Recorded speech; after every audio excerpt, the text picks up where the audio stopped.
Hello guys, good morning. అందరికీ ముందుగా happy Ugadi. మేము ఇప్పుడే లేచాము. మా వారు లేమంటే లేవట్లేదు. మా కన్నయ్య లేచాడు. వాడు నేను వీడియో తీస్తున్న కొద్దీ hello guys good morning, hello guys good morning అని ఒకటే తీరుగా చెప్తూ ఉన్నాడు. మీరే చూడండి.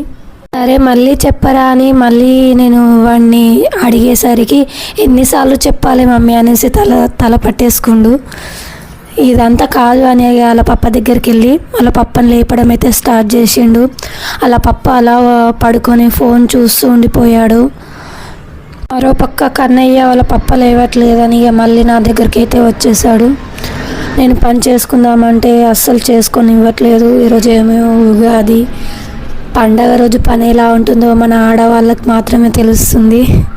అవన్నీ చేసుకునేసరికి చాలా టైం అయిపోతుంది. కాబట్టి లేట్ చేయకుండా కన్నయ్యను ఎలాగో అలాగా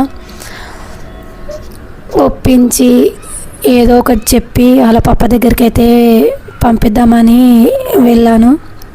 అలా పప్ప అయితే బెడ్ దిగకుండా అక్కడనే పడుకొని కన్నయ్య రారా నేను మొబైల్ పెట్టిస్తా, అది పెట్టిస్తా, ఇది పెట్టిస్తా అని చెప్తుండే. అయినా కానీ వాడు వినట్లేదు.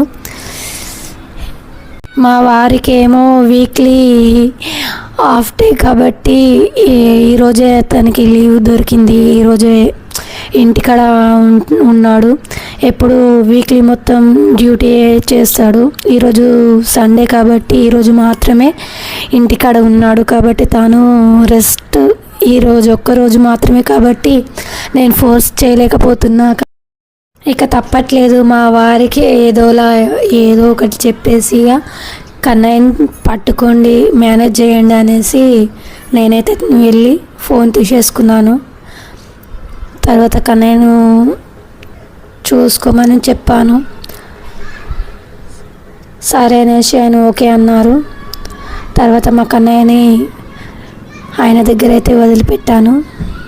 అసలే లేట్ అయిపోయిందని ఇక ఏమాత్రం ఆలస్యం చెయ్యొద్దనేసి మా వారికి చూసుకోమని చెప్పేసి నేను అక్కడి నుంచి వెళ్ళిపోయాను. మా వారు అంటున్నారు హలో గాయ్స్ గుడ్ మార్నింగ్ అని అలా చెప్తున్నారు. నేను వీడియో రికార్డింగ్ చేస్తూ ఉంటే మా కన్నయ్య మా వారు నన్ను ఏ విధంగా కామెంట్ చేస్తున్నారో అస్సలు వీళ్ళతో నాకు తలకాయ నొప్పి. ఇంకో పక్క మా దోస్తులు కూడా బాగా ఆట ఆడేసుకుంటున్నారు నన్ను. హలో గాయస్ ఫోన్ చేస్తే అయిపోయాయి హలో గాయస్ అని చాలా వెటకారంగా మాట్లాడుతున్నారు. కానీ ఏం చేస్తాం, తప్పట్లేదు, చెయ్యాలి కదా. అంటే నేను ఏదో టైంపాస్కి చేస్తున్నాను వీడియోస్. కిచెన్ అయితే నీట్గా సర్దేసుకొని మంచిగా క్లీన్ చేసేసుకున్నాను. తర్వాత మా కన్నయ్య లేచి బ్రష్ చేశాడు. తర్వాత వాడికి స్నానం కూడా చేయించాను. ఇంకేముంది, నేను కూడా ఫ్రెష్ అప్ అయ్యేసి ఇక కొంచెం రెడీగా అలా రెడీ అయ్యి తర్వాత ఇక వంట చేద్దామని కిచెన్లోకి వచ్చాను. ఈరోజు ఉగాది కాబట్టి స్పెషల్ కర్రీ మామిడికాయ పప్పు, ఇంకా పూలలకు పప్పు, శనగపప్పు ఉడకబెట్టి ఆరబెట్టుకున్నాను. తరువాత కర్రీ వండేసి ఇక పూలలకు కొంచెం పిండి పిసుక్కొని పూలలు చేసేయడమే. ఇక్కడ కర్రీ అయితే అయిపోయింది. ఉగాది కాబట్టి మీ ఇంట్లో ఏం స్పెషలో మీరు కామెంట్ చేయండి. మా తెలంగాణలో అయితే పచ్చడి, పూలలు ఇవి కంపల్సరీ. మీ ఇంట్లో ఏమేమి చేశారో కామెంట్ చేయండి. ఏ మాటకు ఆ మాట చెప్పుకోవాలి. కానీ పల్లెటూళ్ళల్లో చాలా బాగా జరుపుకుంటారు ఉగాది.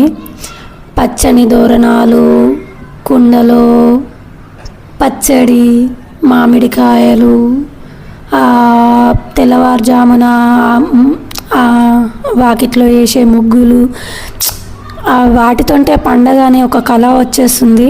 కానీ సిటీలో ఏముందండి, ఏం లేదు.